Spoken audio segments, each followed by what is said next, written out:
Ouais. Alors, dans toutes les générations, ils avaient cette mission-là, mais chaque génération avait une mission spéciale, spécifique dans leur génération à eux.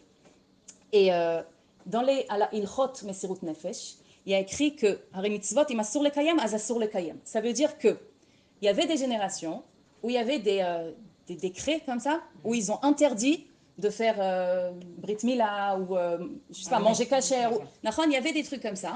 Et dans les Ilchot Mesirut Nefesh, c'est quoi ces Ilchot Mesirut Nefesh? C'est les halachot du don de soi. Ça veut dire les halachot, quand est-ce que tu as le droit de donner ta vie pour quelque chose? Parce que c'est pas évident, c'est pas du tout évident. Donc là-bas, il y a écrit que si par exemple, ça arrive que quelqu'un n'a pas la possibilité de manger kasher, et que s'il ne va pas manger kasher, il va mourir, alors on lui dit, tu peux manger pas kasher. Parce que la mitzvah maintenant, c'est de vivre. Ça, c'est ta mitzvah, il faut que tu vis. Mange pas kasher et vis. Il y a écrit vechai bahem. Il faut vivre les mitzvot. C'est une Torah de vie, Torah de chaim. Donc, il faut vivre les mitzvot et pas mourir. Donc, ça, mais dans toutes les générations, il y a quand même 3 mitzvot que peu importe quoi, il faut donner sa vie et ne pas, chas v'shalom, faire cette interdiction, parce que c'est des interdictions. La première, c'est Avodah Zara. La deuxième, c'est Gilui Arayot. C'est des... Comment tu dis? Inceste, si tu dis. Et la troisième, c'est Avodah Zara, Gilui Arayot, Veshfichut Damim. Gilui Arayot, c'est quoi? Veshfichut Damim, c'est... Non, Arayot, c'est des relations interdites. Interdit. Veshfichut Damim, c'est manger du sang. Veshfichut Damim, c'est... Ah non, c'est verser du sang. C'est verser du sang, tuer. Ouais. Ok, ces trois-là, peu importe quoi, chas v'shalom.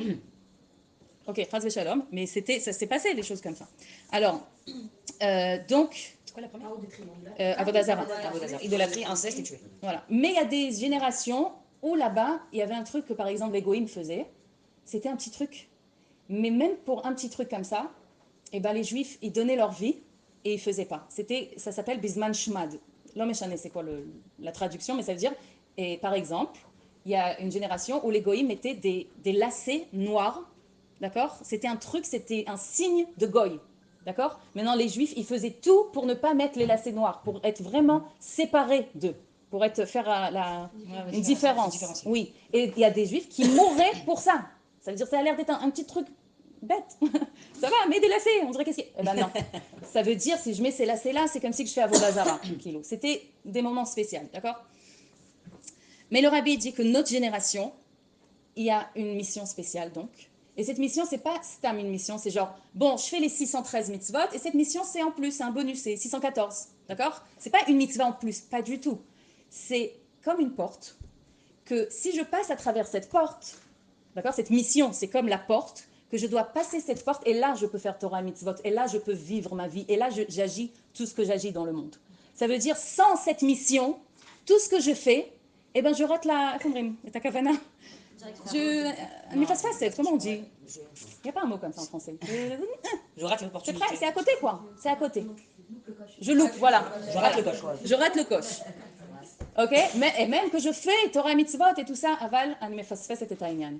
Ça veut dire, c'est comme un jardin magique. Je passe à côté. Un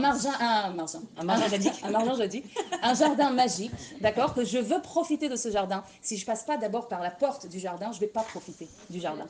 Et la porte, de regarder à travers, c'est pas comme être dedans. Ça veut dire quoi? Ça veut dire que cette mission-là, tous mes Torah mitzvot, et je parle pas que de tout, je parle pas que de Torah mitzvot, d'accord? Je parle de la vie entière. Ça veut dire même dans mon travail, même dans tous les trucs de chol, pas que dans la tfila et dans le... Cette mission, elle doit s'exprimer dans tous les domaines de ma vie. Si c'est même quand je vais jeter la poubelle, si c'est même quand je nettoie les toilettes, même quand je change une couche, même quand je cuisine, même quand je... Ça doit s'exprimer dans tous les domaines de la vie.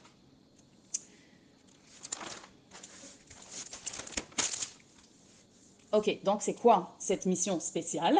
Je l'ai dit tout à l'heure et je vais redire, le rabbi dit que cette mission, c'est recevoir Mashiach. Mais ça veut dire quoi?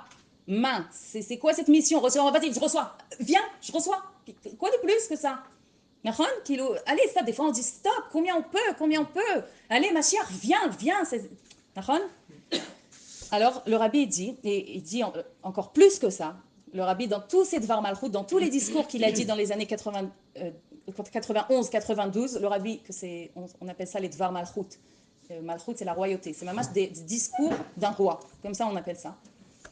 Et le rabbi il dit là-bas que le travail est terminé. Ça veut dire quoi le travail? Le travail qu'on avait à faire pendant toutes les générations pour raffiner le monde, pour qu'il soit apte à recevoir Mashiach, pour qu'il soit un cli, pour qu'il soit une maison à Hachem, c'est terminé. Tout le travail du raffinement des étincelles divines, libérer tous les étincelles divines, c'est terminé tout ça. Le monde, il est réparé. Ok? Le monde extérieur et le monde intérieur. Dans le juif, c'est déjà réparé. Réparé. Nachon, c'est, on dirait pas? Nachon, on a des défauts, on a envie de dire, non, non, attends, j'ai ça, je me connais, je sais que c'est ça, je dois réparer, ça, je dois changer, ça, je dois m'améliorer. Shalom, hoppa, hoppa, hoppa. Bravo. Kol hakavod. Il y a là-bas où... Ouais. Donc, quand on dit de recevoir Mashiach, que c'est la dernière chose qui reste à faire, le rabbi, il insiste et il insiste et il insiste qu'on ne croit pas une seconde qu'il y a encore quelque chose qui peut, comment on dit, la kev, retarder la Géoula. Non, ne pensez pas qu'il y a quoi que ce soit dans le monde, c'est-à-dire autour de vous, des gens qui font pas tchouva, des gens qui ont l'air d'être très loin, d'accord? Ou quelque chose en vous, que vous vous dites, non, mais je connais, c'est à cause de cette chose-là, peut-être, Mashiach ne vient pas. Il n'y a rien qui peut retarder la Géoula. La Géoula, elle doit être là, le rabbi dit, elle doit être là maintenant. D'ailleurs, elle est déjà là, mais il faut ouvrir les yeux et accepter que Mashiach, il est là. Et par rapport à tout ce qui est en nous, qu'il faut réparer ou pas réparer ou quoi, en hébreu, on dit les kabel pnei Mashiach, c'est-à-dire recevoir pnei Mashiach. En hébreu, les kabel, ça veut dire aussi accepter. D'accord? Accepter pnei Mashiach, accepter nos défauts, accepter la réalité telle qu'elle est, accepter. Voilà, c'est le mot code. Vous voulez quelque chose, vous voulez penser à qu'est-ce que je dois faire à ce moment, qu'est-ce que c'est quoi mon travail d'Hachem à ce moment, c'est quoi, qu'est-ce que Dieu il veut de moi, qu'est-ce que je dois faire, vas-y, qu'est-ce que je dois faire? Accepte, à ce moment-là, accepte-le tel qu'il est. Comme ça, c'est Dieu qui veut. Comme ça fait partie du plan. On ne connaît pas toute l'image, on ne connaît pas tout le plan. On se trouve jusqu'à ce moment-là. Et bien ce moment-là, tel qu'il est, il est parfait. Je ne dis pas qu'il n'a pas des défauts, ouais, mais comme ça, il doit être. Et c'est quoi la preuve qu'il doit être comme ça? C'est qu'il est comme ça. Ok? Toujours je dis ça. Mais c'est vrai. Il n'y a rien. C'est comme ça. Et oui. Tu dis que le monde il est réparé et que du coup, nous, que c'est parfait comme ça. Oui. Mais même pour les gens qui ne pas réparé, c'était déjà parfait parce que c'est la volonté de Dieu. Mais c'était une étape. Non. Ça veut dire, depuis le début, ça fait partie du plan. Mais ce qui faisait partie du plan aussi, c'était qu'il fallait libérer tous les étincelles divines. Mais maintenant, ce travail est terminé. Ce travail est terminé, évidemment, à part la seule chose qui reste, c'est les étincelles dans les épreuves. Et c'est quoi le travail pour libérer les étincelles? C'est les accepter, ne pas s'impressionner. De dire comme ça doit être, c'est tout. Pourquoi je m'impressionne? Pourquoi je suis, oh là là, je suis triste, ou je suis en colère, ou je suis jalouse, ou je suis pas bien, Pourquoi tout ça? Si j'accepte, c'est exactement, c'est l'âme animale qui est comme ça. Si j'accepte l'âme animale telle qu'elle est, elle a le droit. Ok, je le laisse être triste. Je le laisse, je dis, vas-y, sois triste. Ça veut dire de l'accepter aussi, ne pas lutter avec elle. Non, il ne faut pas que je sois triste, il ne faut pas que je sois en colère, il ne faut pas que j'ai peur, il ne faut pas... Ça, c'est ne pas accepter. Ok? Et si on dit réparer, tikkun amidot, ou je ne sais pas quoi, c'est le contraire. C'est ne pas accepter la réalité telle qu'elle est, c'est de dire, il faut que je change, il faut que je répare, il faut que ça, comme ça, c'est pas bien. On n'a pas le droit d'être en colère, on n'a pas le droit d'être... Je dis pas que c'est le but d'être en colère ou être triste ou ou avoir de la peine ou être inquiète. C'est pas le but, mais c'est là. Mais alors quoi, et on l'accepte. Ça veut dire Alors on se laisse aller, on pleure. ça avance jamais. Alors c'est ce qu'on a dit la semaine dernière, je crois, ou il y a 2 semaines. Ouais, il y a 2 semaines. Et ouais, il n'y avait pas. Qu'on a dit que le lien entre nous et Akadosh Baruch Hu ne dépend pas de Torah et Mitzvot. Ça veut dire, c'est pas si je fais Torah et Mitzvot, alors je suis attachée à Dieu, et si je ne fais pas, eh ben, je suis loin, et c'est une condition. Voilà, c'est ce que je voulais dire. Ça va? C'est-à-dire, Torah et Mitzvot, ce n'est pas une condition à que je sois attachée à Dieu. Non, comme ça, tel que je suis, Dieu, il veut comme ça. Alors, on a dit, bah alors quoi? Alors, on peut se laisser aller, on peut faire la fête, alors ça va, qu'est-ce que je m'en fiche? Je fais des avérotes, je fais des trucs. Eh ben non. Si on sait ça, le rabbi, il nous a dit, il a tellement confiance en nous qu'on ne prend pas ça et on dit, ouais, on fait la fête, mais qu'on voit ça et qu'on comprend que Dieu, il nous aime tellement, tel qu'on est. Il nous aime comme un fils unique. Je vous ai raconté comment il nous aime. Alors, je vous ai déjà raconté. Comme je t'aime. Il t'aime, c'est bon. Alors, et donc, c'est pas si on fait les mitzvot ou si on fait pas les mitzvot qui va nous aimer ou pas. Le truc, c'est que quand on sait ça, il n'y a pas de stress. Il n'y a pas d'une pression que, oh là là, si je fais pas ça, il n'y a pas de culpabilité. Ça veut dire qu'il faut faire Torah mitzvot. C'est encore plus par amour. C'est par le fait que je sais que c'est mon véritable moi. C'est la divinité en moi qui est moi. Qui est moi, en fait. Qui est moi. Ça veut dire je fais Torah mitzvot parce que Dieu et moi, ça fait qu'un. Mitzvah du mot tzavta vechibur. Tzavta, c'est un. Beyachad, chibur, c'est un. On fait les mitzvot parce que c'est le naturel de mon âme divine, le naturel du vrai moi. C'est pour ça qu'on fait des mitzvot et pas parce que j'ai peur que Dieu il me punit ou parce que je veux que ça s'arrange et que ça fasse et que ça c'est et que ok. On n'est pas en contradiction à paracha parce que vous parlez de dire que là en fait si vous voulez la paracha c'est Sarah c'est genre il faut avoir Emouna, accepter c'est avoir la Emouna, alors accepter c'est tout. Mais pourtant on dit dans la paracha de Sarah que quand Hachem lui a dit à Sarah elle avait 89 ans qu'elle allait avoir un enfant, elle a rigolé. Problème de genre genre c'est pas contradiction. Tu crois pas que Hachem il t'envoie un enfant genre toi c'est Sarah et Ménou. C'est Sarah et Ménou. On parle d'un niveau en plus des Mouna genre au-dessus de nous. Mais de dire que Sarah et Ménou à 89 ans elle rigole comment ça Hachem il n'est pas capable de te donner même à 100 ans. Bien sûr, bien sûr, surtout que hein. J'ai entendu qu'elle avait reçu ses règles avant quelques mois. C'est vrai, alors qu'elle avait plus. Ouais. Mais c'est une très belle question. Mais si on apprend cette chose-là de façon spirituelle, c'est pas pareil. D'accord. De façon, pas spirituelle, de façon à l'intérieur, quoi. Comment dire, de profondeur. Elle a parlé de nervosité. Hein? Elle a parlé de. Elle s'est moquée d'Hachem quand elle a C'est que des trucs de. Parce que Yitzhak, c'est la gvoura, c'est la rigueur. D'accord. Et quand elle rigole, elle a mis du chesed. Ça veut dire toutes ces choses-là, ouais, de la bonté. On apprend la Torah. Elle ne savait pas qu'elle l'appelait Yitzhak de base. On l'appelait Yitzhak parce que Srog.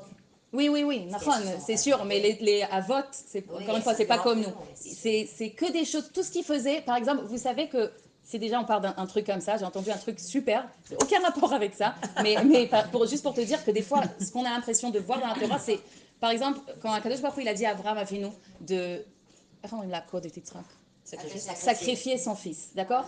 Alors, on aurait pu dire que sacrifier son fils, c'est contraire, c'est le contraire de ce que Dieu lui a promis avant, qu'il va être il va avoir une descendance comme les étoiles et comme le sable. Mais s'il lui dit tue ton fils, d'accord? Alors comment? On peut pas, alors, mais quand même, et il aurait pu attendre, parce que Dieu lui a dit sacrifie-le, mais il lui a pas dit quand. Il aurait pu attendre quelques années, que Yitzhak il se marie, qu'il a un enfant, et après il le sacrifie. C'est ça y est, il a la descendance. Ça aurait été plus logique par rapport à ce que Dieu lui a promis. Mais ce qu'il a fait, c'est qu'il s'est levé le matin très tôt. Il s'est levé très tôt, il a pris les ânes, les trucs et tout ça, et il a dit... Il n'a pas dit quand, on y va. Il lui a pas dit quand. Je savais pas ça. Ok, maintenant, ils sont partis là-bas. Il a attaché sur le truc, je sais pas comment, et tout ça. Le truc, c'est que voilà, Yitzhak, il était une neshama nikvit. Neshama nikvit, c'est une neshama femelle, d'accord? Une neshama femelle ne peut pas avoir d'enfant. Et Rivka, qui était sa Nahon, on va voir tout à l'heure qu'ils vont se marier, et Rivka, c'était sa moitié, en fait, et ben elle était une neshama zichrit, une neshama masculine. Ok, elle aussi, elle n'aurait pas pu avoir d'enfant. Quand il a sacrifié Yitzhak, on dit que Nishmato parcha, ça veut dire son âme, il est sorti, on dit. Et après, il est re-rentré. Nit abrabo neshama chadasha, ça veut dire une nouvelle neshama est rentrée en lui. En fait, comme ils sont une neshama, une moitié là-bas, une moitié là. Et bien en fait, ce qui s'est passé, écoutez bien, au moment où sa neshama elle est sortie, Rivka elle est née. C'était bidiouk le moment-là, mais Farshim il dit qu'elle est née au moment où lui il a fait la Keda. Sa neshama elle est rentrée dans son corps et sa neshama elle est rentrée en lui. Et à partir à ce moment-là, il pouvait avoir des enfants. Donc faire ça, ça a amené la promesse que Dieu lui a dit. S'il n'aurait pas fait, c'était un isayon, c'était une épreuve. C'est une épreuve pour voir comment il est là sur le Et en fait, il a fait, et c'est non seulement il a fait l'épreuve, c'est ce qui a fait. Ok, donc nous on voit comme même ça. Yitzhak, il était content d'aller se faire sacrifier. Il n'était pas en race même. Mais bien sûr, pour lui c'était. Il avait 30 ans, un truc comme ça. Il voulait, il a dit vas-y papa, Moi j'en ai pas ça. quand il est parti dire à sa il y a un ange qu'il est parti voir Sarah pour le truc. Elle est morte, mais en fait elle est morte de peine parce qu'en fait elle a appris qu'au lieu d'avoir sacrifié Israël son fils, on a sacrifié un Eyal. Et c'est ça qui l'a plus peiné. Alors là, on peut vraiment. J'ai dit quoi, mon fils, on il n'est n'a pas pas du pu même. Genre, il n'a pas la hauteur de se persécuter. Oh là là. Et Yann, il est Hein plus. Moi, j'ai entendu ça. Ah, j'ai pas entendu, c'est choquant. Un élan de paix. Une chèvre, une biche. Bien sûr. Ouais, ouais. C'est bien fait, hein, j'aurais pas fait ça. C'est beau. Donc voilà, pour dire que quand Sarah, elle a rigolé, si on voit que Sarah, elle est morte parce que... Donc si elle a rigolé, c'est des trucs spirituels, qu'on ne sait pas ce qu'elle a tiré, ce qu'elle a comme... Quel impact il a eu ce rire en fait dans le Voilà, exactement. Top, alors on continue. Donc on va essayer de comprendre quel est le rapport avec Mashiach, recevoir Mashiach, avec notre mission. C'est quoi le rapport entre Mashiach et la mission on a parlé là. Alors, dans le Chumash Shmot, le Rabbi amène un pasouk du Chumash. Là, on est dans le Chumash Bereshit, d'accord? Chaye Sarah, Chumash Bereshit. Le Rabbi amène un pasouk de Chumash Shmot. Quand Hachem il demande à Moshe Rabbeinu, en fait, d'être le Mashiach, de la génération. de les sortir d'Égypte, de devenir le libérateur. Voilà, libérateur. Alors, il veut libérer l'âme Israël. Il lui demande à Moshe Rabbeinu, viens les libérer. Et Moshe Rabbeinu, il lui répond une phrase et il lui dit Shlachna beyad tishlach. Ok, un pasouk, envoie celui que tu envoies, Shlachna beyad tishlach. Envoie celui que tu vas envoyer. On va expliquer ça comme ça, d'accord? Les Chachamim, ils interprètent ce pasouk que Moshe Rabbeinu, en fait, il a dit à Kadosh Baruch Hu, il lui a dit ne m'envoie pas moi. Non, pardon, il n'a pas dit comme ça. Il a dit envoie celui qui va les libérer. Qui correspondra. Non, envoie celui qui va les libérer à la Géoula Amitit Vashlema, notre Géoula à nous, c'est-à-dire le Mashiach final. Ah, ouais. Envoie-le, celui-là. Pourquoi tu m'envoies moi? Je suis pas Mashiach, on voit le vrai Mashiach. Quoi. C'est pas ça, c'est que pourquoi tu m'envoies? Et après, je vais les sortir d'Égypte, je vais les amener 40 ans dans le désert et je vais même pas les faire rentrer en Israël. Alors, envoie celui qui va finir le travail. En fait, il voulait sauter un chapitre dans l'histoire, 20 chapitres dans l'histoire, oui, et arriver à nous aujourd'hui. Envoie-le. Mais il avait raison. Ouais, Nahon. Maintenant, alors, pourquoi Moshe Rabbeinu demande ça? Il sait que Akadosh Baruch Hu, il l'a choisi lui, et il sait que il connaît pas lui tout le plan d'Akadosh Baruch Hu. Il y avait un plan, Nahon. Mais même s'il connaissait pas, on dit que Moshe Rabbeinu, il était d'un niveau tellement haut, un niveau qui s'appelle Chochma Dekdusha. D'accord? L'homme échané, ça s'appelle Chochma Dekdusha. C'est la première sphira, on ne va pas rentrer dans les sphirotes, mais Surtout pas. ouais, mais c'est la première sphira, Chochma, c'est l'intellect, comme ça on dit, l'intellect de Gdusha. Moshe Rabbeinu, il vient de là-bas. Maintenant, il est un niveau tellement haut, s'il demande d'Akadosh Baruch Hu quelque chose comme ça, alors qu'il sait qu'il ne connaît pas quand même tout le plan, pourquoi Akadosh Baruch Hu, il n'accepte pas sa demande? C'est-à-dire, il ne prend pas au sérieux. C'est pas un spam, quelqu'un de simple qui demande. On ne comprend pas ce que c'est Moshe Rabbeinu, c'est Ish Elokim, ça veut dire c'est quelqu'un de divin. Et comment Moshe il a demandé de faire? Donc s'il a demandé, c'est que c'est quelque chose quand même. Ah oui. Nahon? C'est un problème d'Emouna s'il a demandé, parce qu'il n'accepte pas ce qu'Hachem l'a prévu. Nahon, on dirait. Et que Dieu, il ne fait pas ça alors que... Ouais. Mais en vrai, c'est quelque chose de logique. Tu veux les libérer, libère-les. Libère-les. Pourquoi? Pour les amener encore, pour les faire tourner, libère-les, c'est tout, point. Ils ont souffert 210 ans. Stop. Alors c'est quoi ça? Moshe Rabbeinu, en fait, il sait que sa parole, elle a beaucoup d'influence dans le monde. Comme on a vu, quand elle a rigolé, Sarah, ou quand lui, il a sacrifié, les gestes, les paroles, les pensées des patriarches, ouais, ils ont une influence dans le monde spirituel incroyable. Donc, en parlant, en disant cette phrase, Shlach Nabiyat Tishlach, envoie celui que tu envoies, le fait qu'il a juste parlé du Mashiach là, à nous, il a mentionné,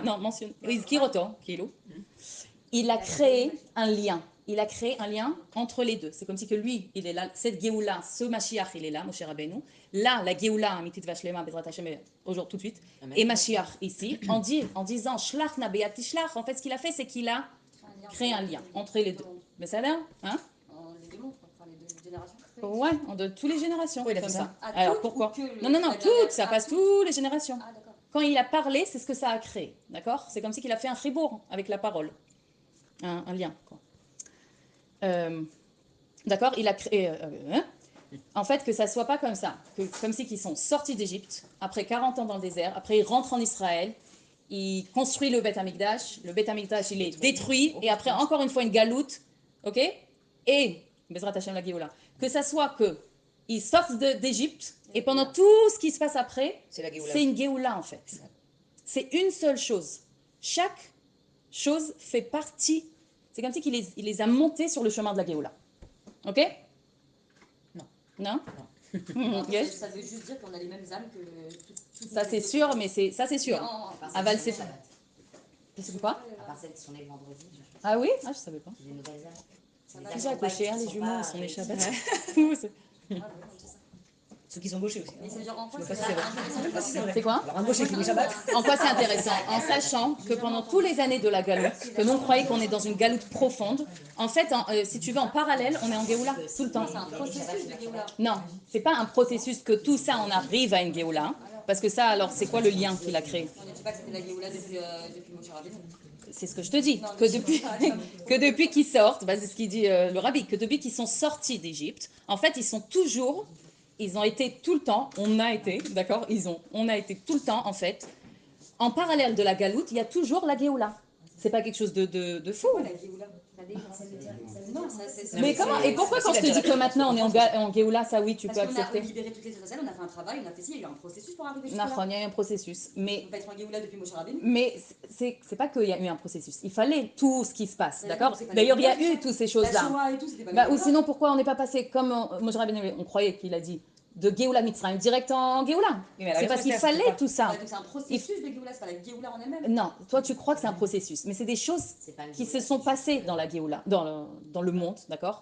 Les étincelles divines. Et d'ailleurs, la plupart des étincelles divines, on les a libérées à Mitzrayim, d'accord? Pendant les 210 ans qu'on était là-bas, la plupart des étincelles divines, c'est là-bas qu'on les a libérées.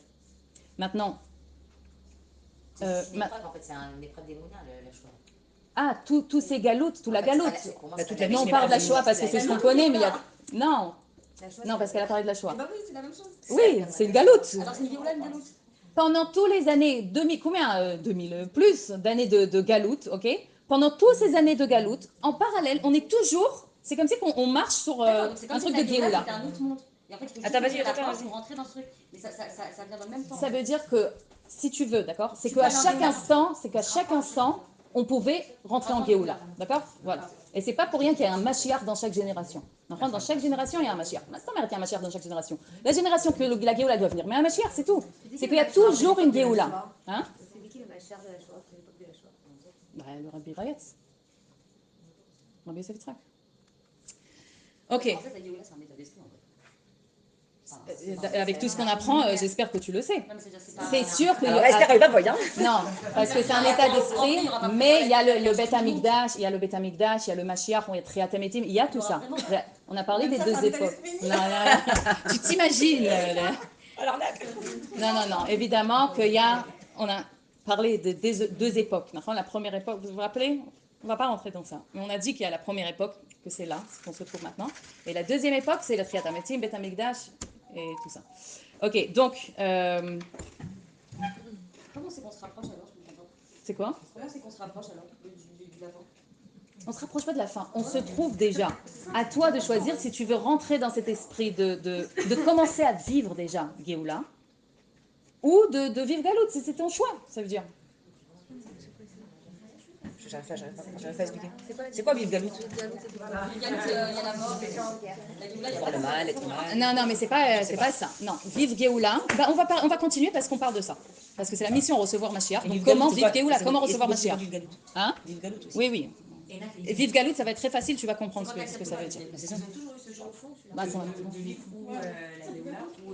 on sait très bien que depuis que le rabbi il nous a dit, depuis les Dvar Malchut, où le rabbi il a dit que ça y est, la Géoula elle est là, c'est une autre époque complètement. Non, c'était pas pareil. Pas du tout. Alors, vous n'avez pas de chance d'entrer en Géoula, les pauvres? Non, c'est pas pareil du tout, parce que je t'ai dit, le travail, il n'a pas été encore fini. Alors, si vous pouvez pas rentrer en Géoula, ils sont pas en Géoula.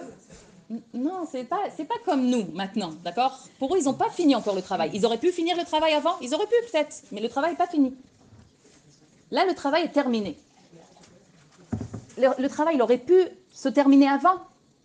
Ça veut dire qu'il y avait ce potentiel de Géoula, toujours. Le potentiel de Léo là. Ouais. Ouais, Là, c'est ça. c'est ça, le potentiel. C'est qu'il y a des balles. Ouais. Mais ils n'ont pas, mais en vérité, Pas concrètement. Hachem, il l'a pas fait en sorte que ça se fasse. Nachon, parce que non. Parce que c'est comme ça. Tafshin Pei Gimel, c'est la Géoula.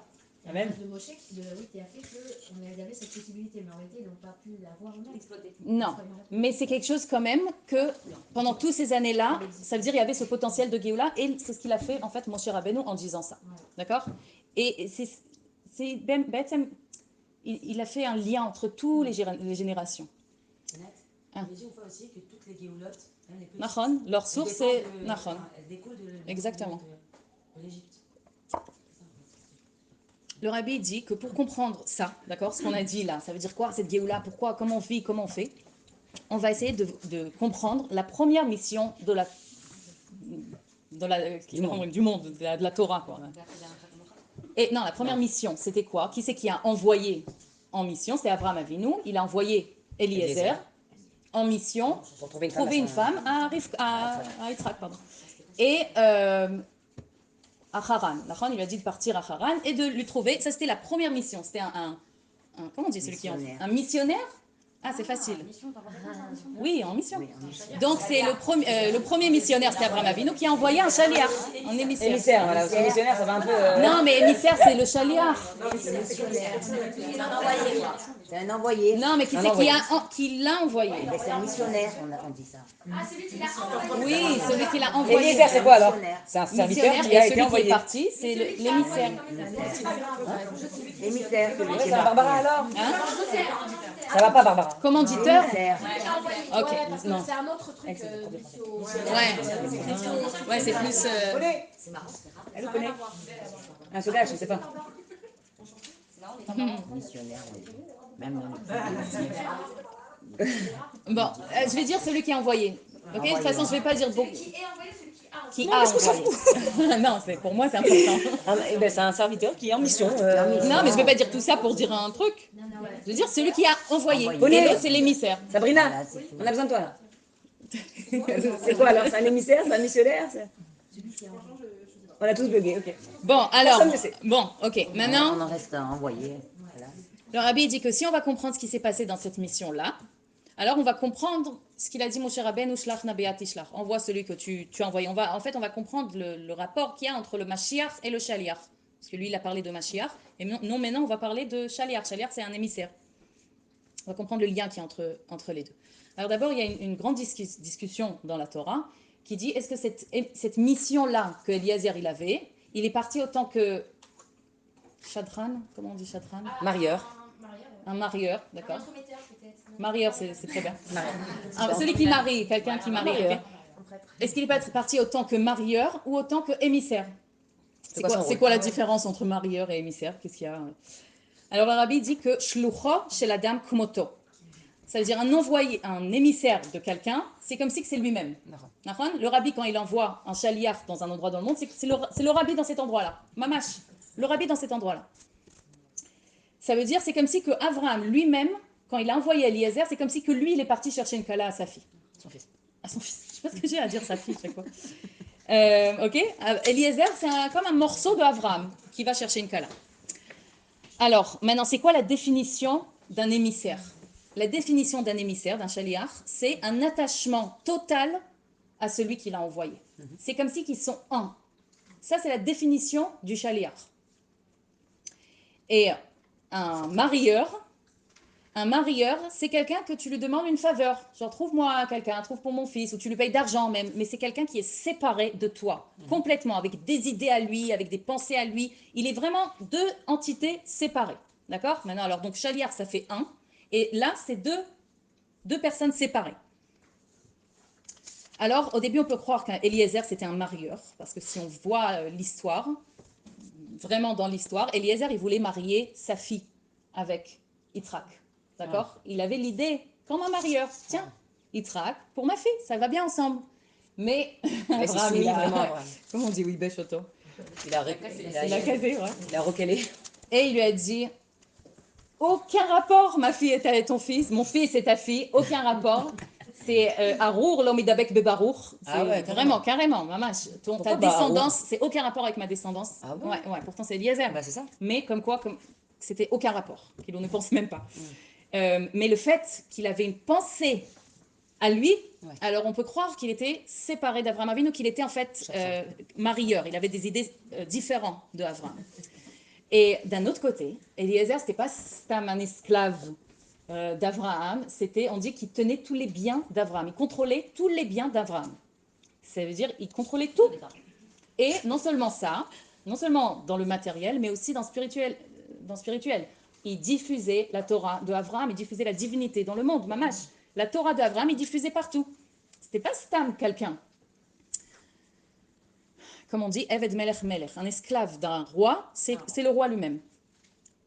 Donc alors d'un côté on dit ça, d'un autre côté on dit ça, et on donne une autre preuve pour ça, que Eliezer était vraiment un avec Abraham, parce qu'il y a écrit comme ça, il y a écrit Vaikach Eved Eser Gmalim Migmalei Adonav Vayelech Vechol Tuv Adonav Beyado. Ça veut dire, on dit que Eliezer, quand il est parti chercher la Kala, il a pris 10 chameaux, et il a pris dans sa main tous les biens de Abraham. C'est tout. Ça veut dire, dans sa main c'est quoi? C'était un shtar, c'était un papier, comme quoi un contrat comme ça, que là-bas, Abraham il dit, je te donne, tout ce que j'ai, c'est à toi. Donc, Beyadov, c'est qu'il avait qu'un truc. Il lui a tout ce qu'il avait, il a donné à Eliezer, pour ce mariage. Pour donner au marié. Nedounia, je ne sais pas comment on dit. Maintenant, c'est bizarre quand même, pourquoi Abraham, il lui a tout donné? Même si tu veux donner, c'est-à-dire quand tu maries un enfant, ok, et tu as beaucoup d'argent, tu ne vas pas tout lui donner, tu gardes un peu, tu as encore quelques années Baruch Hashem à vivre, tu gardes un peu pour toi, tu ne vas pas tout donner. Et on dit qu'Abraham était tellement riche, que même s'il aurait donné la moitié de ce qu'il a à Yitzhak, ça aurait suffi à Yitzhak et encore quelques générations en avant. Largement, ça aurait suffi. Alors pourquoi tout? Pourquoi tout donner? Alors d'abord, c'est parce que ça prouve que l'émissaire de quelqu'un, c'est comme lui-même. C'est comme si que, voilà, je te donne tout. C'est comme si que je passe mon argent du côté de ma poche droite à ma poche gauche. Quelle différence il y a? Alors vas-y, je la mets ici. Ça prouve encore plus que c'est comme si que c'est moi là-bas. C'est moi qui s'en va. Eliezer, il le donne pour la future femme.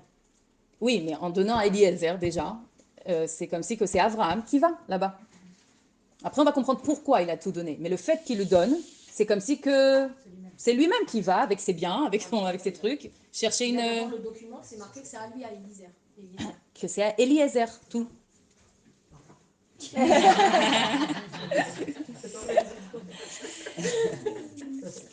Donc, pour décider s'il était un marieur ou un émissaire, c'est important de savoir s'il était ça ou ça, on va comprendre pourquoi. Alors, le rabbi veut expliquer ça, et il va nous dire, d'abord, pour expliquer ça, on va comprendre c'est quoi la signification du mariage entre Yitzhak et Rivka. Yitzhak et Rivka, c'est pas un homme privé et une femme privée qui se marient, ça y est, ils fondent une maison. Yitzhak et Rivka, leur mariage, c'est un mariage général. D'accord? Maintenant, ça veut dire quoi? C'est pas que maintenant il est parti chercher à Yitzhak une kala avec un caractère qui va lui correspondre et que grâce à ça, ils vont avoir une... Ouais, voilà, ils vont se compléter. C'est en fait ce qui se passe au mariage de Yitzhak et Rivka, c'est que il va venir la descendance de tout le Ham Israël jusqu'à l'infini. D'accord? On peut dire pareil sur Abraham parce qu'il a Yitzhak. Eh ben non, on dit comme ça.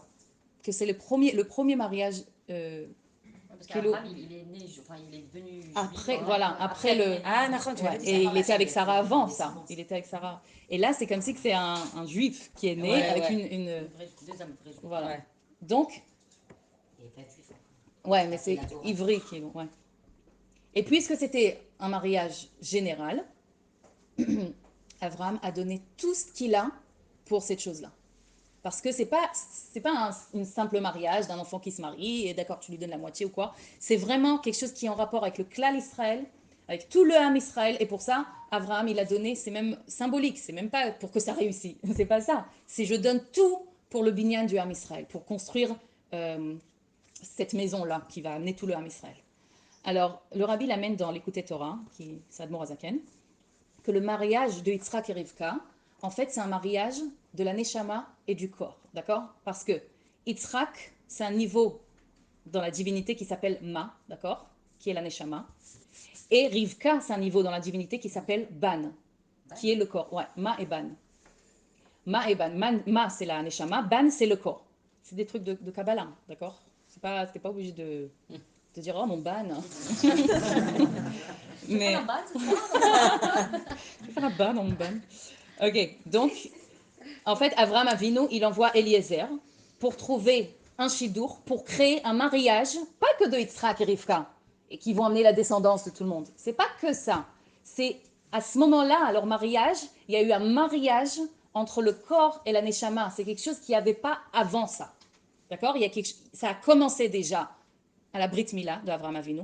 Qu'Avraham Avinu, en fait, dans son corps matériel, il a fait une mitzvah spirituelle. Donc ça a commencé déjà là-bas.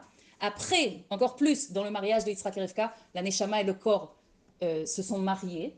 Encore plus dans le don de la Torah, qui a eu les Elyonim et Tartonim, les mondes supérieurs et les mondes... Mon enfant. Qui se sont liés, Itrabrou. Qu'à partir de ce moment-là, il y a eu la Kedusha comme les tefilines. Avant ça, ils mettaient les tefilines, ils prenaient un morceau de bois, ils faisaient la tefila des tefilines, ils le jetaient après. Et après le Matan Torah, la Kedusha, elle est rentrée dans la matière. Voilà. Et encore plus dans la Géoula. La Géoula Amitit Vashlema. Pourquoi? Qu'est-ce qu'il y aura à la Géoula? Qu'est-ce qu'on dit qu'il y aura à la Géoula? Qu'est-ce qu'il y aura de façon concrètement? Ça commence déjà maintenant. Et pourquoi je dis que ça commence déjà maintenant? Ça commence déjà maintenant, ça. Et je vais vous expliquer quoi. Pourquoi... Tais-toi. Laisse-moi parler. Attends. C'est que quand, en Géoula, et pourquoi je dis que ça commence maintenant? Déjà, qu'est-ce qu'il y aura? En Géoula, on dit « Nekevat et Sovev Gaver ». C'est-à-dire la femme, elle va faire tourner l'homme. Comme ça, on dit. Si avant, c'était l'homme qui était... qui dominait ou qui était genre le plus important. Alors, en Géoula, la femme, on va voir comment le niveau de la femme, il est beaucoup plus haut que l'homme. Et déjà, on voit ça dans les générations. Là, déjà, tout le féminisme, d'accord? Alors, c'est sûr qu'on n'est pas pour le féminisme. Mais c'est descendu dans le monde.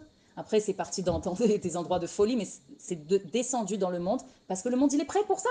Que la femme, ça y est, la femme, elle n'est pas que la femme... C'est en juif, en plus. En plus. Mais ça veut dire, c'est évidemment, nous, on prend cette chose-là dans la Kedusha, d'accord? On ne va pas prendre cette chose pour croire que oui, on peut faire être soldat ou faire tout comme un homme. Nous, on a les choses qu'on doit faire. Les hommes, mais je parle que dans notre conscience. Ne pas croire que on est incapable ou je ne sais pas quoi, ou que notre niveau, il est bas. Oui, mais à Matan Torah aussi, c'est nous qui avons sauvé c'est les femmes qui ont... Bisrot Nashim Tzidkaniot, c'était mais même le Chet Haegel, tout. Depuis tout le temps, c'était. Mais qu'on voit concrètement que le niveau de la femme, il est plus haut que l'homme. C'est un truc aussi, c'est un truc spirituel, d'accord? C'est quoi l'homme, c'est quoi la femme?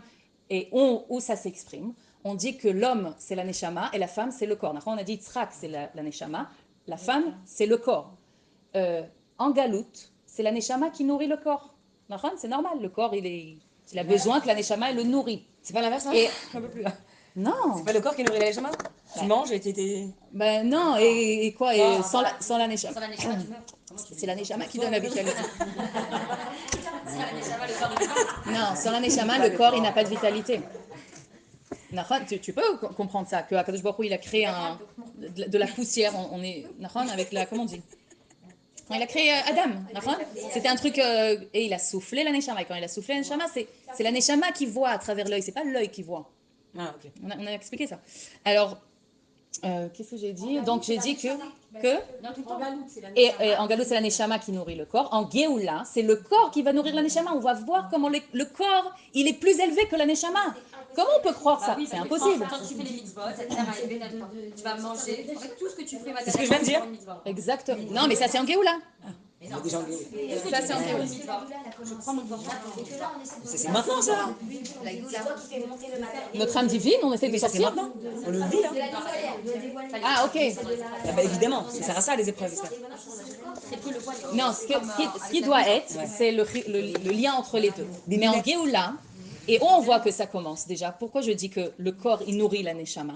Parce qu'on voit dans cette génération comment on fait attention à la zuna, comment on dit, à la nutrition. Plus que jamais. Au sport, au truc, on fait attention au corps, on respecte le corps. Dans les générations d'avant, ils roulaient dans la neige, ils roulaient dans les fourmis. C'est-à-dire, ils baissent. Oui, c'est vraiment un truc comme ça pour se faire piquer, pour annuler le corps, comme ça la Neshama, elle peut s'exprimer. C'est ce qu'ils faisaient dans les générations d'avant. Mais non, pas du tout. Ils jeûnaient, ils mangeaient pas vraiment pour pas donner une importance au corps. Et là, ce que le rabbi nous dit, c'est en fait que... comme non, oui, voilà, c'est pas pareil. Maintenant, on a dit que même se brosser les dents, c'est une mitzvah. Tu respectes ton corps. Quand tu manges bari, tu respectes ton corps. C'est en fait... et ça doit être pour cette raison-là, évidemment. Le but, il ne doit pas être pour je sais pas quoi, pour mon âme animale, pour mon ego. Ça ne doit pas être pour ça, ça doit être pour dévoiler la divinité dans ce monde. Je vais bien manger parce que je vais être bien et je pourrai sourire et je pourrai être oui, et je pourrais faire les choses bien, je pourrais faire des mitzvot bien, je pourrais. D'accord, ça veut dire vraiment, c'est très très important cette chose-là. Et donc ça a commencé au mariage, c'était au mariage d'Yitzhak et Rivka, que c'était le mariage de la Neshama et du corps, le mariage aussi du Akadosh Baruch Hu et Am Israël, parce qu'on dit qu'Akadosh Baruch Hu c'est la Neshama, Am Israël c'est le corps. Et à ce moment-là, il y a eu aussi le mariage de toutes les générations. D'accord? À ce moment-là qui sont mariés, c'est le mariage de tous les hommes et les femmes. Et Israël. Israël, il va nourrir Hachem alors? Oh mon Dieu. Bah oui, si le corps, il nourrit l'âme. Bah d'abord, oui, on fait un. Non, mais c'est fou comme elle pense. Non, c'est bien. C'est beau, la musique adore. Ok, le rabbi dit que pour créer une union comme ça de Neshama et corps, venez, on continue parce que le principal, il est devant nous. Alors, le rabbi dit que pour créer une union de Neshama et de corps, il faut avoir deux choses en nous. D'accord? Disons comme ça, si je veux unir A et B, ok? Il faut qu'il y ait en moi un peu de A et un peu de B, ou sinon je ne peux pas les unir. Si par exemple il y a un couple qui vient me voir, d'accord, ils sont pas d'accord, ils sont disputés, d'accord, et moi je veux faire le shalom. Si je suis que pour la femme, d'accord, je ne pourrai jamais les aider. Si je peux contenir que la femme, je ne pourrai jamais les aider. Il faut que je contienne la femme et l'homme en moi, et là je peux faire le shalom et les unir. Ou sinon c'est impossible. Alors pareil comme ça, il faut que pour être un shalom, d'abord on comprend que Yitzhak, Eliezer, il était un shaliach. Pourquoi? Parce qu'Abraham Avinu, il lui a tout donné pour faire ce travail. Donc, il était un shaliach. C'est-à-dire, il n'était pas un marieur, il était un shaliach, mais on va voir quelque chose d'intéressant. C'est que pour pouvoir unir Yitzhak et Rivka, il fallait qu'il a en lui de Yitzhak et de Rivka. Pourquoi? C'est-à-dire, et c'est quoi de Yitzhak et de Rivka? De Yitzhak, c'est ce truc de la Neshama, et de Rivka, c'est ce truc du corps. Donc, un shaliach doit avoir en lui ces deux extraits. C'est quoi ces deux extraits? C'est être une entité séparée complètement, comme le marieur. C'est-à-dire, il fallait qu'il a ça en lui. C'est pour ça qu'il a pensé à sa fille et puis qu'il avait des idées à lui. Il faut qu'il soit une entité séparée complètement, un autre corps, un autre cerveau, des autres pensées séparées de Dieu. Et quand je parle d'un shaliach, je parle de chacun d'entre nous. On doit avoir en nous ces deux extraits. Donc la première, c'est être séparé. Et quand je dis séparé d'Akadosh Baruch Hu, ça veut dire d'avoir les peurs, les pensées, les faiblesses, tout ce qu'on connaît. C'est qui cette âme animale? C'est qui ce ego? C'est celui qui est une entité séparée de Dieu. Il faut qu'on a ça en nous. Il ne faut pas l'annuler, le pousser. On doit avoir ça pour être un shaliach. Et d'un autre côté, on doit avoir ce côté de Yitzhak, de Neshama, d'avoir une annulation totale à celui qui m'a envoyé, à Akadosh Baruch Hu. Ça veut dire ne pas oublier une seconde pour quelle mission je suis là dans ce monde. Pour accepter, dévoiler Dieu, pour faire une demeure ici-bas, pour Mashiach, pour ça. Donc, c'est quoi avoir en moi ces deux extraits? C'est d'un côté, si j'ai par exemple j'ai une épreuve, ok, et cette épreuve elle me rend triste, disons, ok, je suis tellement triste, je peux même pas, ok, je peux même pas respirer. On peut dire que je suis séparée d'Akadosh Baruch Hu. Ça veut dire qu'on peut dire que je m'identifie complètement avec mon âme animale, avec mon ego. J'ai besoin de cette épreuve de ce moment pour Regarde, je suis là. Est-ce que je vais me dire non, il faut pas que je pleure, non, Hachem, il faut pas que je pleure? C'est pas ça. il faut que j'ai ça en moi et que je laisse pleurer ou que je laisse d'avoir peur. Je lui dis, je lui parle à l'animal et je lui dis pleure. Pleure, ça fait partie du plan. Processus. Ça fait partie du processus. Pleure jusqu'au bout. Allez, je te laisse. Toute la journée, tu pleures. Attends, toute la journée, tu pleures. Je suis dans le premier, les 2 extraits, Nahon. Je suis dans le premier, je suis dans le 1. Pleure. Lâche tout. Tout sans remords, sans culpabilité, sans croire que tu fais pas le service d'Hachem Bessimcha, sans de croire que tu es va voy, qu'est-ce que je fais? Je pleure. Et comment? Et lui, il va penser ça. Et comment? Pleure, c'est tout. Quand tu pleures, tu es en train de faire une mitzvah. Imaginez-vous, je pleure, je suis en train de faire une mitzvah parce que ça fait partie de l'union. Il faut ce côté. Je pleure et après, je continue à la 2e étape, le B. Et le B, c'est une annulation totale à En Od Milvado. C'est quoi cette annulation totale? C'est quoi ne pas oublier une seconde? Ma mission, c'est de savoir que comme ça doit être. Quand j'accepte la réalité telle qu'elle est et que je dis En Od Milvado, et c'est Dieu qui veut que ça soit comme ça, bidiouk, précisément comme ça, à ce moment-là, j'ai dévoilé la divinité. Ok? Ça veut dire j'ai pleuré, j'ai accepté En Od Milvado, à ce moment-là, j'ai fait le lien entre les deux et j'ai dévoilé la divinité. J'ai fait la mission. Pourquoi je suis venue? Je suis un chaliar. C'est Voilà. une étape alors. Quoi? Tu as une épreuve. Il faut les deux. Il faut les deux. C'est une étape. Ah, bien sûr. Mais celui qui sait que. Ça veut dire on va pas s'arrêter là et on va pas s'arrêter là. Vous avez compris? C'est un tremplin. Enfin, il y a ça et après il y a ça. Mais celui qui sait, par exemple, évidemment, on ne juge personne, mais que quelqu'un, je sais pas, ses enfants, ils ont pourri la vie ou je sais pas, mais tu sais que c'est pour ton bien alors. Pourquoi tu vas pleurer? Pourquoi tu dis pour ton bien? Non, parce que c'est pour le bien, c'est comme tu as dit tout à l'heure. C'est bien, déjà. C'est bien. Ah, oui. Ça veut dire c'est comme ça que ça doit être. Alors pourquoi tu pleures? Tu vois la différence, Aval? Ah, pourquoi il faut pleurer? Mais c'est là, attends, c'est là. On est encore dans un corps humain. On a encore c'est ça. Mais non, mais pas que C'est pleurer, l'image. t'as la- Mais évidemment, t'as la- je sais Ça va pleurer, ça va pleurer. Mais t'as compris? Non, j'ai Est-ce que compris. Pardon, est-ce que ça veut dire que les deux ça peut être en même temps? C'est genre, tu peux C'est pleurer. très très dangereux. Tu sais pourquoi? Parce Non, que ça veut dire que tu peux pleurer. Oui. Tu peux être consciente tout le temps que En Od Milvado. Oui. Et pleurer en même temps. Tu peux pleurer parce que T'as mal aux Parce yeux, que c'est- ça dessine et tout. Non, parce que c'est d'accord. Parce que c'est humain et on est encore. c'est Et Dieu, il nous a mis dans un corps humain, pas pour En rien. même temps, tu sais que c'est comme ça que ça doit être. Alors tu pleures.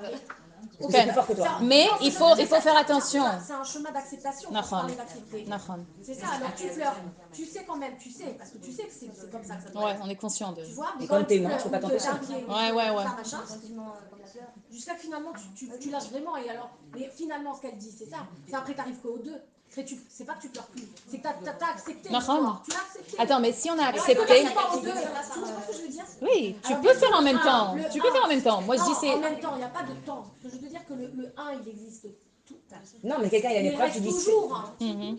À partir du moment où tu as accepté un problème, enfin une problématique, la problématique, bon d'accord, elle n'existe même plus déjà, puisque elle a plus de problème, il n'y a plus de problème. Parce que c'est bien. Non, mais si tu as accepté, c'est qu'il n'y a plus de problème. Voilà. Oui. Oui, mais pour Non, accepter. si t'as accepté, il n'y a plus de problème. Non, il Oui, n'y a mais plus de pour problème. accepter, Le problème, c'est quand uniquement tu- quand quand tu tu as interprètes que c'est mal. Quand tu es à l'étape 2, Hmm. tu ressens plus la douleur de l'étape, enfin le sentiment de Bah non. Ah, mais c'est ce que je Regarde, quand tu as accepté et quand tu sais, ça y est, tu as accepté, mais je dis accepter, d'accord? Parce qu'on peut ne pas accepter. Et c'est très facile de savoir si j'ai pas accepté. C'est très facile. Comment? Si je suis en colère, si j'ai mal, c'est que j'ai pas accepté.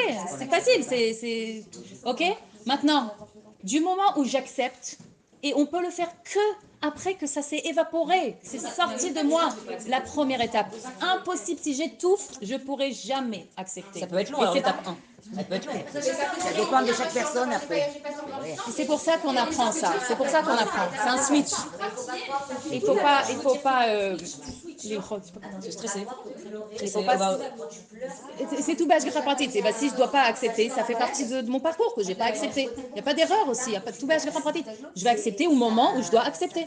Il faut pas aussi dire oh non, j'arrive pas à accepter, je pleure encore. Oh non. Et si on regrette, Il faut rien regretter. Parce que tout est bien.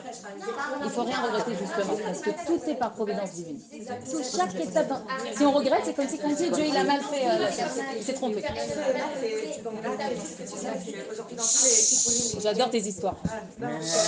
Aujourd'hui, dans tous les types alors à chaque fois qu'on parle, לא משנה, זה פדי מחשבות, כעס, אז תמיד אומרים, תני לזה, ouais. ואז אחר כך תעברי משהו אחר, את פשוט מביאה את זה ממקורות כאילו נפרד. C'est Madim parce que c'est ça, c'est comme ça. Et d'ailleurs, il y a que ça qui... Exactement. C'est ma mâche comme ça. Et plus on étouffe la chose, et ben plus on est mal. On n'arrive pas. Et tu sais, de faire semblant qu'on est content, ou de faire semblant qu'on est accepté, ou de faire semblant, on peut pas. Et après, ça y est, on explose. Combien on peut tenir ou faire comme si qu'on est fort Faire semblant. Hein, faire semblant. Attends, mais tu peux accepter l'épreuve, le problème, mais pleurer. Si tu pleures, c'est que tu l'as pas accepté encore. Moi, ce qu'elle a dit, Barbara, c'est qu'on peut pleurer en sachant que Anibader Reflesham. C'est-à-dire, je suis en chemin bonne voie pour l'acceptation. Voilà, pour l'acceptation. Parce que déjà, parce que je suis en train de faire la première partie, la première étape, ok? Et que je sais ces choses-là, je suis consciente de ça. Donc, je sais que la prochaine étape, c'est ça. C'est là. Je suis en train d'aller vers là-bas. Mais ça a l'air... Ouais. Ah, complètement. Maman. C'est bon, ça dépend, c'est quoi l'épreuve. Et si on veut... dépend de ce qu'on veut vivre. Nahon. Et si on veut le voir physiquement, c'est si on se connaît toutes vendredi, et maintenant les vendredis courts, comme ça, le stress qu'il y a. Vendredi? Attends, elle est en train de parler justement. Attends. Ouais, mais les trucs et doshés. Non, on sait comment on est vendredi, comment on court, comment on...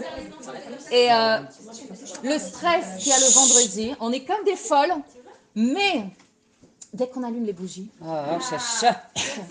C'est un truc de fou. c'est une lumière divine qu'on a amenée à la maison. Ça, c'est un geste physique, mais ça amène une lumière, ça amène une sérénité, ça amène une tranquillité. Instantané. Et ben, c'est un truc physique qu'on voit, de la divinité que je suis en train d'amener, qui me rend tranquille. Et ben, c'est pareil avec ce qu'on fait, ce travail. C'est pareil, mamache. Dès qu'on fait ce switch-là, cette acceptation, c'est comme si j'allume une bougie de Shabbat en moi, ça m'amène une tranquillité. Une sérénité. Mamache comme ça. Maintenant, on est toutes Eliezer.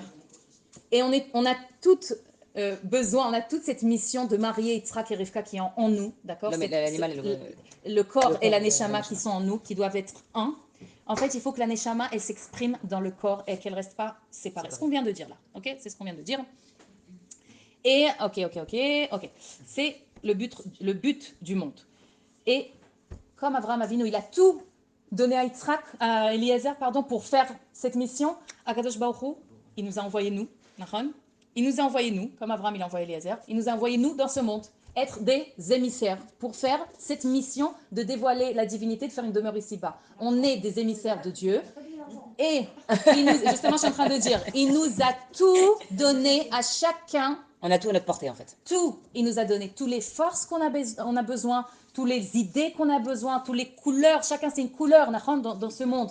Chacun, il a tout ce qu'il a pour faire cette mission-là. Et si on pense qu'on n'a pas, d'accord? Déjà, c'est pas que t'as pas. Déjà, t'arrives pas à faire si tu penses que t'as pas. Mais il faut savoir, c'est pour ça que je vous dis, le rabbi dit, qu'on a tout ce qu'on a besoin. Chacun, Dieu, il lui a donné des trucs différents, ok? Si on était tous pareils, il n'y aurait pas eu cette harmonie qu'il y a besoin pour, justement, c'est comme une orchestre. Chacun, il a ses trucs à lui. Et après, ça fait une musique, une belle musique. Pareil. Et, ok. Donc, maintenant, on va retourner au Mashiach, parce qu'on a parlé du Mashiach. Voilà, on veut savoir quel rapport le Shaliach avec le Mashiach. Non, il y aura le Mashiach qui vient qu'on le voit. Né au Beth Amikdash, tout le reste quoi. Mashiach, il va enseigner une nouvelle Torah.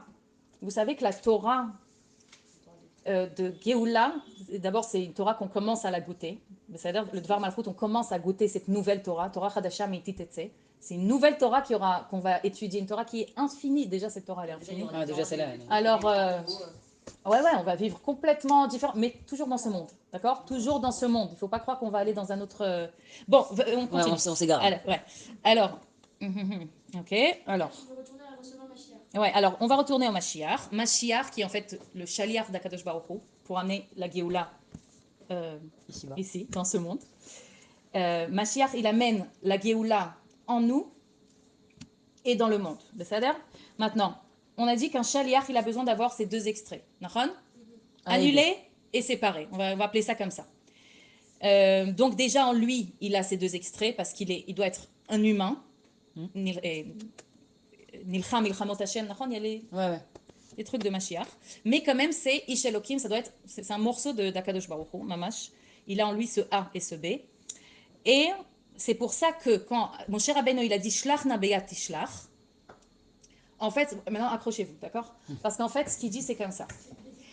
Il dit, le Mashiach final, il doit venir, il vient de la tribu de Yehuda. Ok, maintenant la tribu de Yehuda, c'est que des rois qui sortent de là-bas. David Amelech, il vient de la tribu de Yehuda. C'est la tribu de la Malchut, de la royauté. Moshe Rabbeinu, il vient de la tribu de Lévi. Maintenant, on a dit Moshe Rabbeinu, c'est quoi? C'est Chochma de Kedusha. Chochma, c'est la première sphira. Je vais vous faire un C'est compliqué là. Moi, Non, c'est pas compliqué. C'est pas ici là. Chochma, c'est celle qui est la première. Chochma, Bina, Dat. Et après les midot, Chesed, Gvura, Tiferet, Netzach, Od, Yesod, Malchut. La royauté, c'est la dernière. Donc la Chochma, Moshe Rabbeinu, c'est la première. Le Mashiach final, c'est la Malchut. Et en fait, ce qu'il a fait, c'est qu'il a lié ces deux extraits-là, il les a liés. C'est quoi ces deux extraits? La Chochma, la Chochma, c'est celle qui envoie à la Bina, elle envoie au Da'at, après à tous les midot. Et la Malchut, la royauté, c'est la dernière. Elle a rien d'elle-même. Elle reçoit tout de tout le monde. Ça veut dire, elle est annulée complètement. Elle a rien d'elle-même. Mais elle est annulée complètement, mais elle a tout en elle. Parce que la Chochma, elle a que la Chochma. La Bina, elle a de la Chochma. La Da'at, il a de la Chochma et de la Nachon. Et comme ça, tout le monde. Mais la Malchut, on a fait comme ça, comme un clic comme ça. Elle reçoit de tout le monde. Ok? Donc, ces deux extraits, la Chochma, qui est genre séparée, elle l'envoie, elle donne. Comme un mashpia. Un mashpia, c'est qui celui qui donne? C'est l'homme. L'homme, c'est celui qui influence. On voit même pour un bébé, c'est l'homme qui influence. La femme, elle s'appelle Mekabel, je ne sais pas comment on dit, elle reçoit. Okay? L'homme, il influence. La femme, qui est la royauté, elle reçoit. Donc,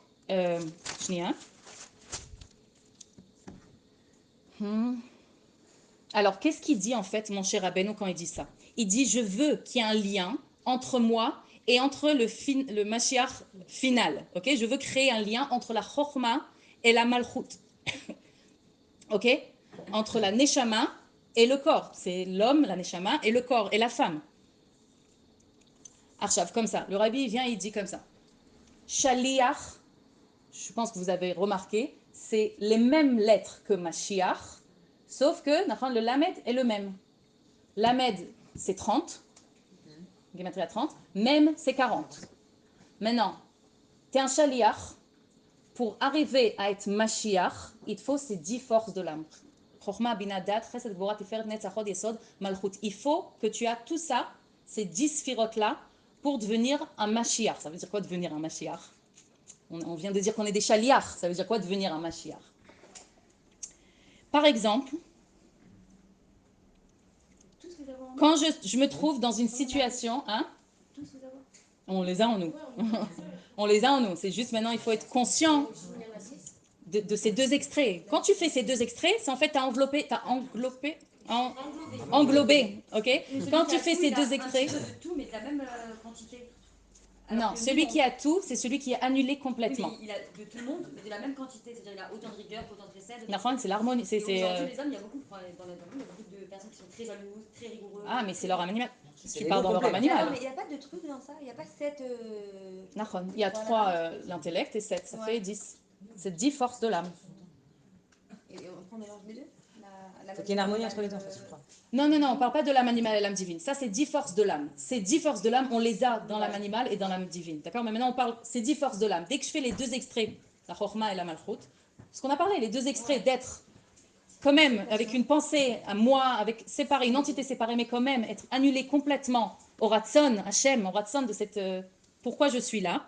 Donc quand je me trouve dans une situation, si c'est extérieur ou si c'est quelque chose en moi, et que je veux être une situation évidemment difficile, ok, et que je veux être un petit Mashiach qui me libère de cette situation difficile, ok, je veux amener une Géoula à cette situation-là, si c'est à l'extérieur ou si c'est en moi. Eh bien, je fais ça. Je suis un chaliar. Donc, je fais ces deux extraits-là. À ce moment-là, comme j'ai l'exemple tout à l'heure, à ce moment-là, quand je fais ce A et B, quand je fais ces deux extraits-là, que je laisse mon âme animale s'exprimer. Mon âme animale, ça veut dire ça veut dire mon moi humain s'exprimer avec mes idées à moi, avec ma façon à moi, comment je vois les choses. C'est pas d'afka pleurer, ok? J'ai donné cet exemple-là, mais si par exemple je vais à la banque et j'ai un problème financier, d'accord? Maintenant, c'est même pas question de crier. Je veux maintenant me libérer de cette situation. Donc, alors oui, je vais faire par exemple un plan qui a l'air d'être un plan de galoute. Un plan financier, okay? Oui, je prends ça. Oui, alors oui, je dois aller à la banque, je dois parler à la banquière, je vais pas faire juste Géoula, une autre milvado, peace and love. C'est pas que ça. Je vais faire les choses concrètement dans le monde. Ok? Et ça, c'est l'extrait avec mes idées, avec mes pensées, avec ma façon de voir les choses. Mais sans oublier une seconde que c'est Dieu qui veut que ça se passe comme ça, que ce problème, ok? Que cette chose, elle doit être comme ça. Vous avez compris? Ces deux extraits-là. À ce moment-là que j'ai fait les deux extraits-là, j'ai amené une Géoula à cette situation. Je suis devenue un Mashiach. De Chaliach, je suis devenue un Mashiach et j'ai libéré... Hein? Quand tu as fait le plan. Quand tu es au B, tu es devenu Mashiach. Après, comment tu n'as pas compris le plan B, c'est l'acceptation. L'acceptation, l'annulation totale au Ratson Hashem, ça veut dire c'est Dieu qui veut comme ça, bidiyok. Ou sinon, ça aurait été autrement. Alors, ça a l'air d'être comment on dit? Ça a l'air d'être contradictoire, mais en vrai, c'est comme ça que ça doit être, ensemble.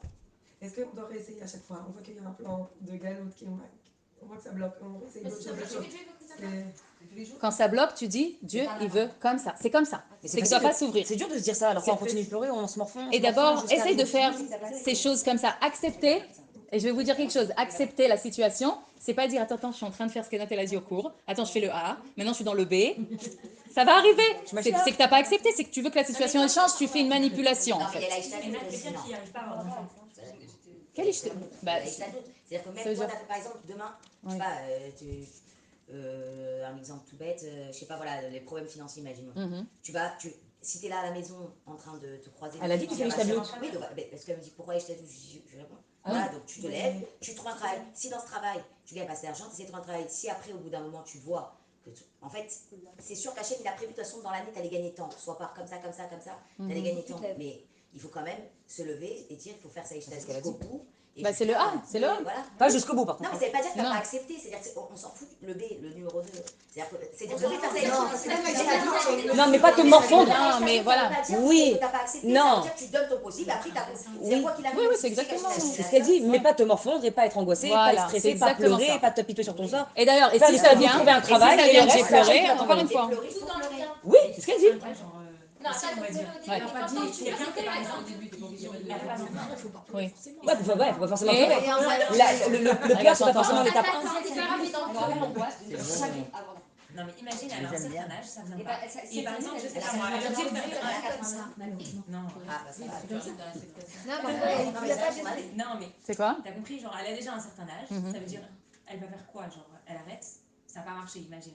C'est Hachem qui a voulu comme ça. Bah, tu sais quoi, alors Je vais te dire quoi, je vais prendre cet exemple, mais un peu différent, sur une fille qui ne s'est pas mariée et qui est arrivée déjà à un âge où elle s'est dit, j'accepte, parce qu'elle a fait ce travail, j'accepte que la mission qu'Hachem il veut de moi, c'est pas autant qu'une femme, en étant une femme mariée. D'accord? Parce que tout ce qu'il fallait faire pour se marier, elle a fait. D'accord? Elle a fait des shidduchim, elle a pleuré, elle a prié, ok? Maintenant qu'elle a appris qu'il faut accepter la situation telle qu'elle est, c'est de dire, peut-être c'est ça que Dieu il veut, parce que c'est comme ça. Maintenant, c'est comme ça. Donc arrêtez de lutter contre ça et de dire... Il y a des femmes que genre vraiment, elles ont essayé des tonnes de fois et que finalement, même après 10 ans, même après 15 ans, bien sûr. Ça a quand même marché. Alors ça ne vaut pas le coup. Ah, que ça a marché. Mais je n'ai pas dit de ne pas essayer de tomber enceinte. Oui, mais... Non, j'ai pas dit ça du tout. Mais la dernière fois, tu nous as dit que, par Oui. exemple, quand on s'acharne sur quelque chose, Mhm. ça vient de notre ego, que c'est pas... Non, mais c'est pas s'acharner, mais nous a l'idée d'aller avec son mari. Mais attends, mais ça dépend avec quelle conscience tu fais. Avec la volonté. Non, mais des traitements, même des traitements. Même des traitements, avec quelle conscience elle fait ça? Voilà, c'est Est-ce qu'avec les consciences que... Est-ce que tu rentres Hachem là-dedans Il déjà? a dit c'est pas maintenant, il a pas dit non, il a dit c'est C'est pas pas maintenant. l'animal, mais dans l'enfanté, ça va pas, il n'y a pas plus. Mais une personne qui s'entête, qui s'entête. C'est pareil que tout. Tu vois, quand on s'entête trop, Oui, mais ça fait avec une maman, c'est pas la maternelle. Si, elle a Non, Mais non, ça n'a rien à voir, tu as Esther. raison. Non, Esther, elle a raison. Non, ça n'a rien à Esther, voir. elle a raison. Si je fais, voilà, si je fais, ça devient un but et pas un moyen pour dévoiler la divinité. C'est ça le problème. Ça veut dire, elle fait les traitements, mais le but c'est pas ça. Le but c'est pour dévoiler Dieu. C'est mon chemin. C'est comme tout dans la vie. Mais c'est la mitzvah numéro 1. On vient sur terre, la première mitzvah comme, c'est de se reproduire. Hein, Oui, mais c'est pas le but. Mais Bah, s'il y a une personne C'est pas qui le vient but. pas dire C'est un moyen pour arriver au but. c'est la mitzvah numéro 1. Oui, il y a plein de mitzvot Non, après. la mitzvah de l'homme, Oui. C'est pro au bout, milouet arrête. Nachon. Mais on peut le faire. Ok, d'accord, donc il faut bien il faut bien en santé pour se reproduire. Non, Ouais, mais il y en a qui arrivent pas. Alors comment? Alors Hachem il dit juste c'est pas maintenant. Ils sont pas mariés aussi. non, il y en a qui n'ont pas eu des enfants toute leur vie. Oui, il y a des gens qui n'ont pas eu. Hein?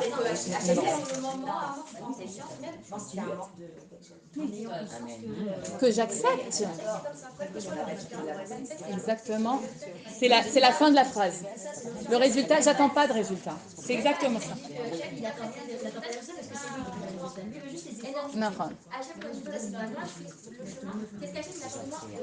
Et d'abord, et je veux dire quand même que ça ne veut pas dire que quand on voit une fille qui n'a pas d'enfant ou une fille qui ne s'est pas mariée ou quelqu'un qui a des galères financières, on dit ah bah il faut qu'il accepte ou Dieu il fait ça pour une shalom. Nous quand on voit des trucs comme ça, il faut qu'on dise qu'Hachem il lui donne tout, qu'il lui donne de la bracha pour tout. Évidemment, mais je parle que nous avec nous-mêmes faire le travail et même nous avec nous-mêmes faire le travail, c'est-à-dire on dit allez Dieu, allez.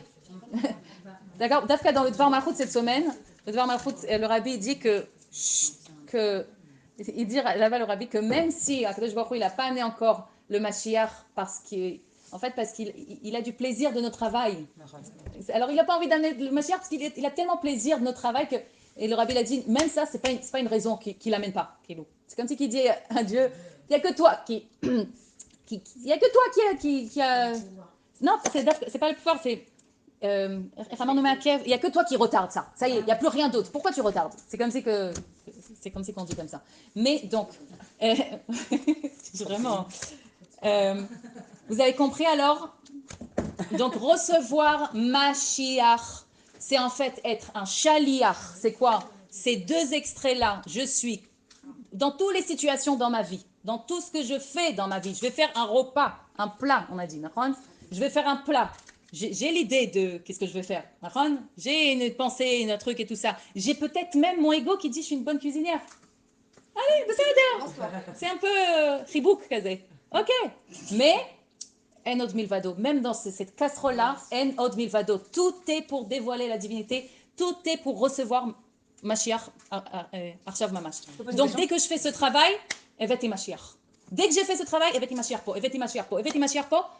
Et voilà. Bon. Tu vas me tuer. Hein. Non. Elle va me tuer pour la question. C'est dire quoi, Eveti, ma chère?